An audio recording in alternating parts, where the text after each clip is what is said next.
Techninė. Ir naujom pamainom, kurios atvyksta, kad pasikeistų kontingentas.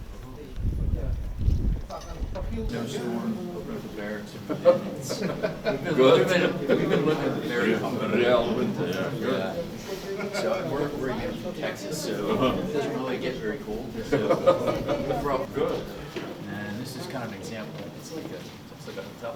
Oh, we can go in? Yes, sir. Yeah, okay. Returning back to Texas, so the new unit will be coming in here in May. Also from Texas, same base. So they also face real Lithuanian winter. yeah, for sure. Good. Pinės, kurie šiltų metų laikų gali įsivaryti techniką, aptarnauti kuro kolonėlį. Tiesiog pratybas vyksta, kas yra normalu. Tiek, kiek aš pamenu.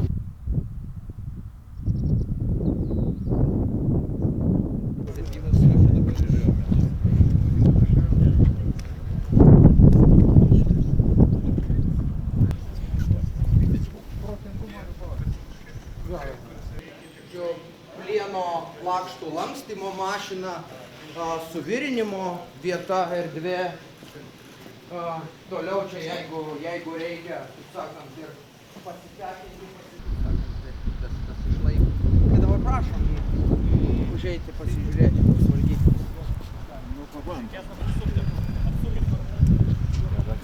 Kai vyko atidarymo dalis.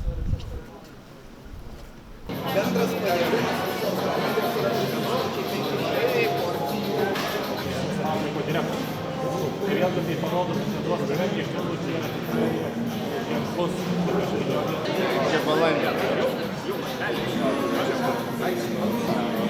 Čia susiparkuoja, kol nusikraudinėja ir iš čia jie važiuoja savo eiga. Tai čia yra tas pagrindinis didžiulis privalumas, kad nereikia daugiau jokių logistinių ten nišų.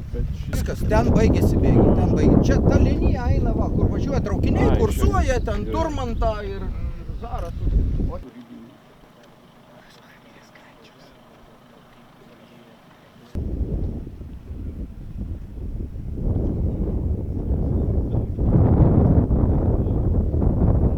Iki štabų rengimo, planavimo procedūrų treniravimas.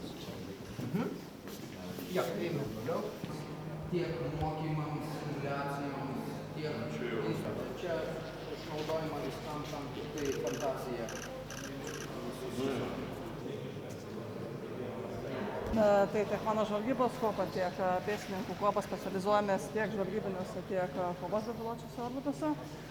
Kalbant apie žvalgybos kuopos pajėgumus, tai turi bent 3 tipų - fiksuotas sparno, rotorinio ir ilgo nuotolio fiksuotas sparno bepiločius orlaivius. Keliai iki 18 valandos gali skraidyti, bet tai priklauso dar nuo oro sąlygos. Kameros galimybės iš esmės leidžia išskirti iš reljefo, iš vietovės